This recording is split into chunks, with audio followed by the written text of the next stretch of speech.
खबर आपको दे, mega money laundering scandal के हवाले से साबिक सदर आसिफ अली जरदारी और फरियाल तालपुर आज जमानत में तौसी के लिए बैंकिंग कोर्ट कराची में पेश होंगे। मेगा मनी लॉन्ड्रिंग स्कैंडल साबिक सदर आसिफ अली जरदारी और फरियाल तालपुर आज जमानत में तौसी के लिए बैंकिंग कोर्ट कराची में पेश होंगे। आसिफ अली जरदारी और फरियाल तालपुर जमानत पर हैं और आज जमानत में तौसी के लिए बैंकिंग कोर्ट कराची में पेश होंगे। इसी पर बात करेंगे। बिलाल अहमद ने हमें ज्वाइन किया है। बिलाल, बताइएगा कब तक ये समाअत शुरू होगी और कौन कौन और पेश हो रहा है?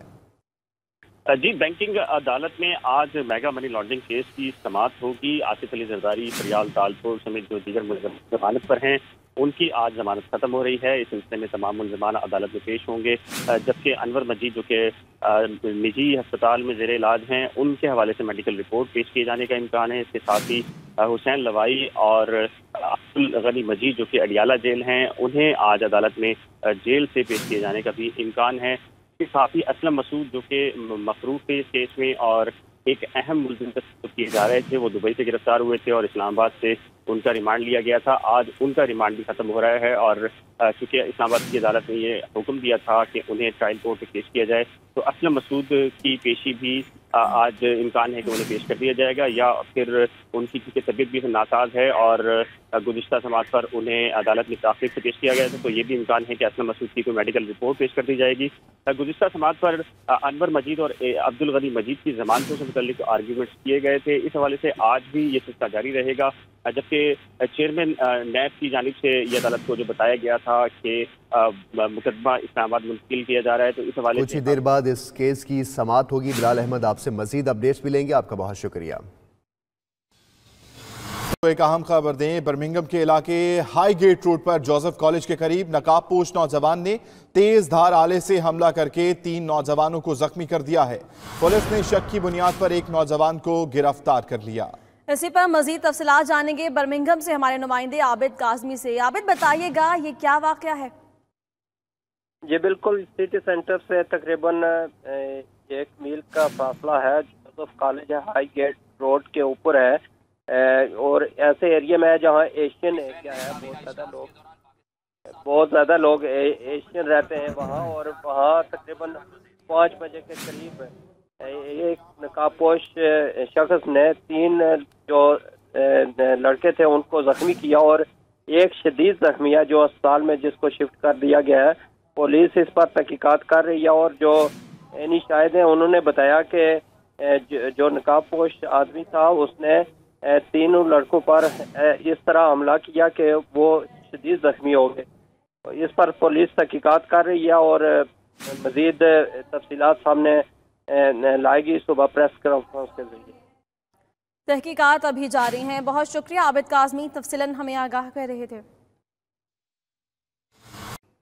फवाद हसन फवाद के कमालात मंजर-ए-आम पर रावलपिंडी में 5 अरब रुपए मालियत का प्लाजा, 14 बेनामी अकाउंट्स भाभी और भाई के अकाउंट में कामरान कियानी के अकाउंट से 5 करोड़ रुपए मुंतकिल हुए। दरख्वास्त जमानत की समाअत के दौरान नैब प्रोसिक्यूटर का लाहौर हाई कोर्ट में बयान, प्रोसिक्यूटर की दलाइल के लिए समाअत कल तक मुलतवी करने की इस्तदा मंजूर। फवाद हसन फवाद के कमालात मंजर-ए-आम पर रावलपिंडी में 5 अरब रुपए मालियत का प्लाजा, 14 बेनामी अकाउंट्स भाई और भाभी के अकाउंट में कामरान कियानी के अकाउंट से 5 करोड़ रुपए मुंतकिल किए गए।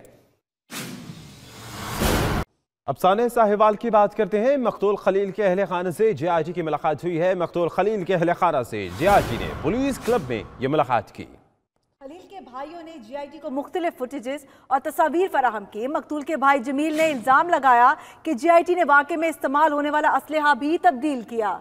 जी हाँ, खलील से मुलाकात की गई है। यह अहम मुलाकात जिसमें पुलिस क्लब में यह मुलाकात की गई है और साथ साथ आपको इस मुलाकात के बारे में भी हम बता रहे हैं। खलील के अहले खाना से और भाइयों से ये मुलाकात की गई।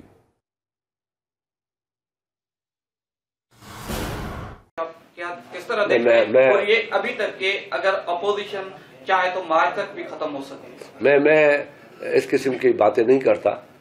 मैं कोई रेलवे का मिनिस्टर नहीं हूँ कि पेशन को यहाँ करता फिरूँ। मैं इस बात पे यकीन भी नहीं रखता। I believe parliamentary system, I believe democracy and इंशाल्लाह ऑलवेज। 70 साल से इस मुल्क ये मुश्किल बहरान से गुजर रहा है। जो भी हुकूमत आती है बोलती है मुश्किल महला से गुजर रहे हैं पाकिस्तान। ये बोला ये मुल्क जो है कब सही समत में चलेगा और कब इसकी मैशत बेहतर होगी? मैं तो कहता हूँ कि पाकिस्तान के ऊपर जब भी अच्छा वक्त आया वो पीपल्स पार्टी की हुकूमत है। जब भी, चाहे वो 70 से 77 तक चले, पाकिस्तान दुनिया में नजर आने लगा, न्यूक्लियर पावर बना, आइन मिला। फिर पीपल्स पार्टी आई, 88 में मिसाइल टेक्नोलॉजी दी। फिर पीपल्स पार्टी आई, पाकिस्तान के सूबों को अख्तियारात दिए, सूबाई खुद मुख्तारियाँ दी, NFC किया, सूबों को अख्तियारात दिए, सूबों को अपना फाइनेंशियल पोजीशंस दी, लोगों को रोजगार दिया, निकले हुए लोगों को बहाल किया। तो एक अच्छी और पहला पाकिस्तान में वेलफेयर प्रोग्राम पीपल्स पार्टी ने दिया आज तक, पहला, और कहा भी, दिया भी। तो मैं समझता हूँ गुर्बत का मुकाबला करने के लिए भी पीपल्स पार्टी आगे आई है। एक तरफ इश्यूज की बात हो रही है, दूसरी तरफ थोड़ा कल की PSL कल से स्टार्ट हो रहा है पाकिस्तान में, एक नया इवेंट है पाकिस्तान में, दोबारा से हर साल होता है। सखर की टीम नहीं आपके हल्के की, इस हवाले से आप क्या कहेंगे? और PSL के लिए क्या मैंने बड़ी कोशिश की बड़े बड़े लोगों को पकड़ने की, मगर हम ये समझते थे वो 15-16 करोड़ में होगा, 200 को पकड़ लेंगे, बड़े बड़े सखर की टीम बनाएंगे। मैंने यहाँ बड़े स्पोर्ट्स कॉम्प्लेक्स बनाए हैं, बड़ी स्टेडियम पाकिस्तान की, जो गद्दाफी के बाद और कराची के बाद अगर बड़ी स्टेडियम और न्यू अपना इमेज के साथ जो स्टेडियम बनी है वो सखर की बनी है। इंशाल्लाह जो 25,000 लोगों की उसमें सिर्फ बैठक है और न्यू विजन के साथ आ रही है, वो देखने में आपको आएगा कि अबू धाबी और दुबई की जो प्लान है उनके साथ उसमें आ रही है। बड़ी ख्वाहिश थी मेरी। आप देख रहे थे रहनुमा peoples party Khurshid Shah media से गुफ्तगू कर रहे थे। अब आगे बढ़ेंगे प्रोग्राम में और हम बात करेंगे कोयटा की, जहां ट्रॉमा सेंटर। कुछ बात मौसम की।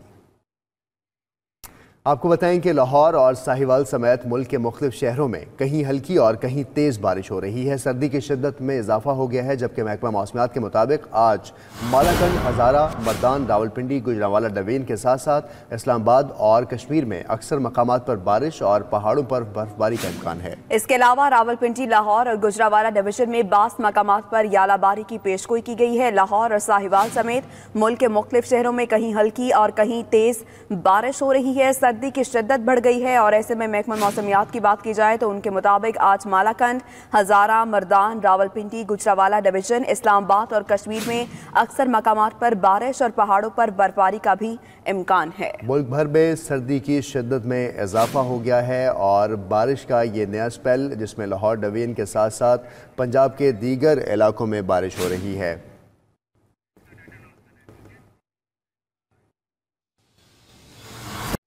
और अब जिक्र फैज अहमद फैज का।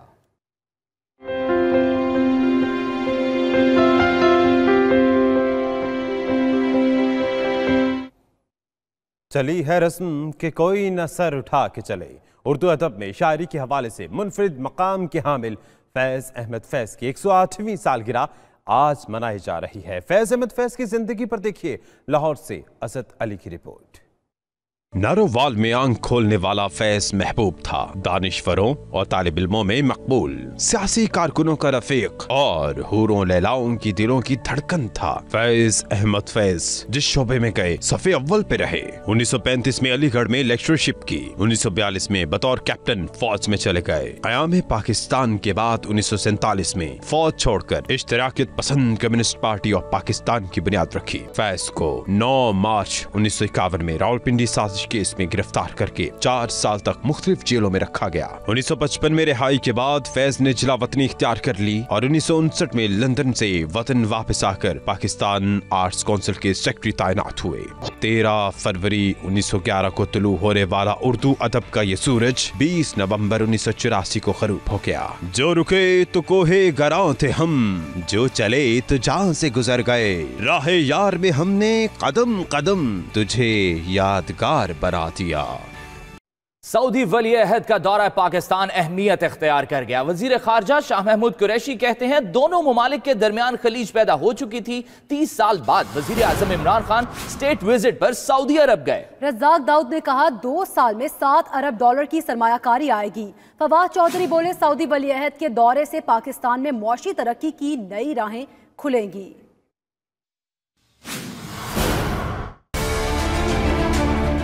सऊदी अरब ने इस मुश्किल वक्त में पाकिस्तान की खुल के इमदाद $3 अरब आपको दिए। 3 साल के लिए ऑयल डेफर्ड पेमेंट पर देने का वादा किया। 8 MOUs साइन करने में पुरुमीद हैं। इन्वेस्टमेंट्स को प्रमोट करें।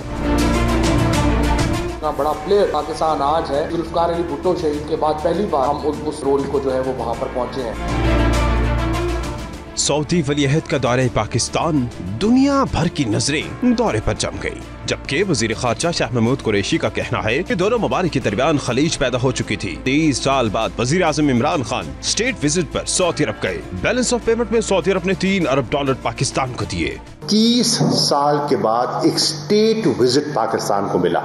सऊदी अरब ने इस मुश्किल वक्त में पाकिस्तान की खुल के हिमायत की है और इमदाद की है। Number 1, balance of payment support पे उन्होंने $3 अरब आपको दिए। वफाकी वज़ीर इत्तलात व नशरियात फवाद चौधरी ने भी कहा कि सऊदी वलीअहद के दौरे से पाकिस्तान में माशी तरक्की की नई राहें खुलेंगी। कल जब हिज रॉयल हाइनेस तशरीफ लाएंगे तो पूरा इस्लामाबाद, पूरा पाकिस्तान जो है वो यकीनी तौर के ऊपर उनके इस्तकबाल के लिए चशम भरा है। उनका जो आना है उससे भी एक बहुत जबरदस्त किस्म का इकनॉमिक नैरेटिव बना है। वज़ीर आज़म के मुशीर तिजारत अब्दुल रज़ाक दाऊद ने जहां माहिदों का तस्करा किया, वहीं कहा कि सऊदी अरब से बड़ी सरमायाकारी ऑयल रिफाइनरी में होगी, जबकि पहले 2 साल $7 अरब की सरमायाकारी आएगी। पहले 2 साल हमें लगता है कि यह तकरीबन $7 बिलियन का प्रोग्राम है। उनकी बहुत ज़्यादा दिलचस्पी है दोनों पावर प्लांट्स में। RLNG पावर प्लांट पंजाब में है। दूसरी जानिब चेयरमैन सरमायाकारी बोर्ड हारून शरीफ ने कहा कि वज़ीर आज़म इमरान खान सरमायाकारी के फरोग और सरमायाकारों के मसाइल खत्म करने के लिए बोर्ड को खुद मॉनिटर कर रहे हैं। बोर्ड ऑफ इन्वेस्टमेंट में मैं आपको ये बताऊं कि उस दौरों के बाद एज ए फॉलो अप हम डेली बेसिस पर टेक्निकल लेवल पर उनसे फॉलो अप कर रहे हैं और टेक्निकल इंफॉर्मेशन शेयर की जा रही है, टीमें बन रही हैं। तो जो ही ये MOU साइन होंगे, इनकी टेक्निकल रिपोर्टिंग और फिजिबिलिटीज फौरन शुरू हो जाएंगी ताकि ये प्रोजेक्ट्स को जल्दी से जल्दी आगे ले जाया जा सके। वज़ीर खारजा शाह महमूद कुरैशी ने मजीद कहा कि सऊदी वलीअहद के दौरे के दौरान सऊदी अरब की जेलों में बंद पाकिस्तानियों का मसला भी उठाया जाएगा, जबकि तवानाई प्लांट्स की निजकारी और सऊदी सरमायाकारी के अमूर शफाफ होंगे।